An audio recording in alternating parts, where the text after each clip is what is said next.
En el Centro de Difusión Filosófica tuvimos la suerte de conversar con Maximiliano Yáñez, filósofo, académico de la Universidad San Sebastián y autor del libro que nos reúne el día de hoy, Sobre el tiempo, un diálogo intemporal, publicado por RIL Editores este año 2023. ¿Por qué escribir un libro filosófico acerca del tiempo? Bueno, este libro es el segundo que escribo sobre el tiempo. El primer libro, que se llama Una nueva breve historia del tiempo, lo que traté de hacer en ese primer libro era contar una historia del tiempo cosmológico, es decir, una concepción de qué es el tiempo, cuál es su naturaleza y cómo ha sido entendida esa naturaleza dentro de la historia de la filosofía.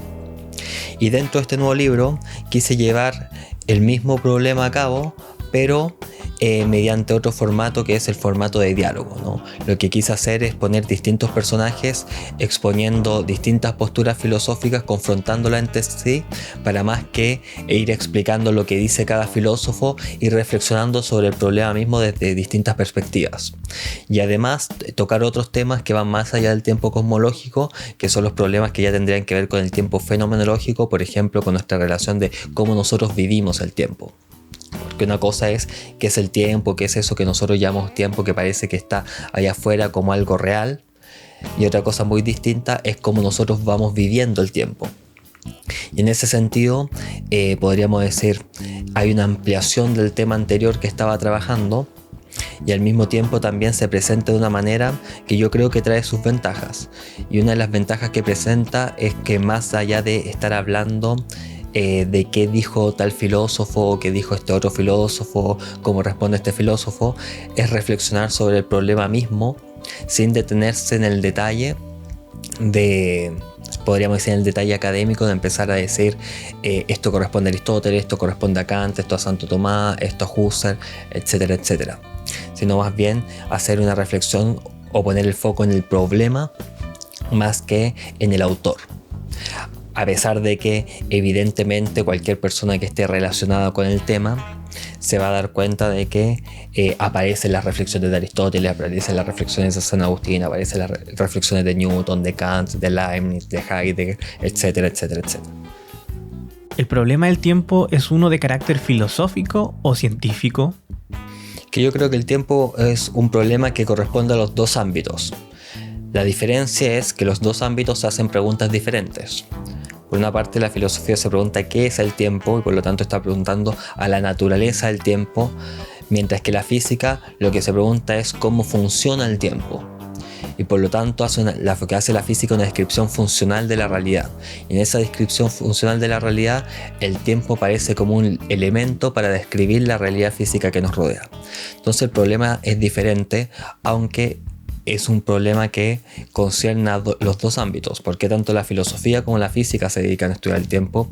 El problema es que sus preguntas y sus respuestas son diferentes justamente porque cambia el objeto de estudio, ¿no? En cuanto a que por una parte es un objeto funcional que sirve para describir la realidad, y por otra parte tratamos de desenmarañar esta cosa que es el tiempo en cuanto a su naturaleza y realmente qué es.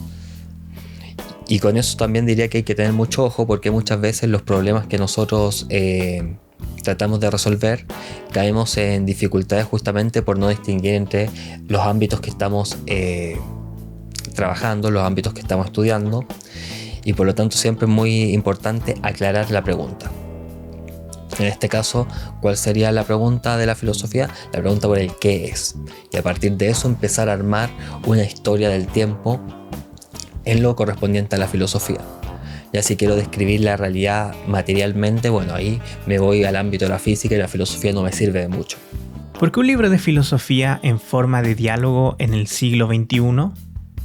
Sí, bueno, yo creo que el diálogo presenta la ventaja que como punto de partida es muy fácil en un diálogo contraponer puntos de vista opuestos, y al mismo tiempo hacer que se enfrenten esos puntos de vista, porque un problema que hay, o algo que puede ocurrir muchas veces cuando uno escribe sobre ciertos temas, es que uno tiene una idea fija de cuál es la solución del problema, cuál es el camino para llegar ahí, y en ese camino lo que va haciendo es al tiro dando los contraargumentos de por qué el otro no puede hacer así. En cambio, en un diálogo uno tiene que jugar a defender ambas posturas.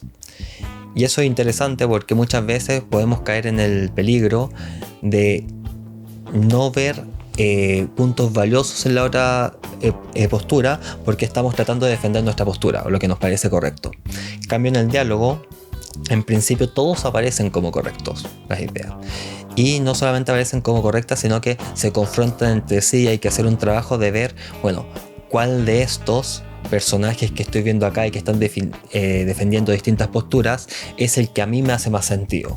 Porque también lo otro que puede pasar es que uno, no sé, lea a Platón y al tiro de, ya, yo me voy a quedar con la postura que dice Sócrates porque Sócrates es el personaje principal y evidentemente este es el que tiene la razón. En cambio, cuando ya no hay un personaje que sea el principal o que sea difícil de distinguir cuál es el que corresponde al personaje, donde está la postura del autor, entonces uno simplemente escucha las posturas, las lee y va viendo cuál le parece más coherente y al mismo tiempo va viendo el razonamiento que hace cada personaje para llegar a eso. En ese sentido me parece que el diálogo ofrece una oportunidad de pensar filosóficamente, pero por otro medio, ¿no?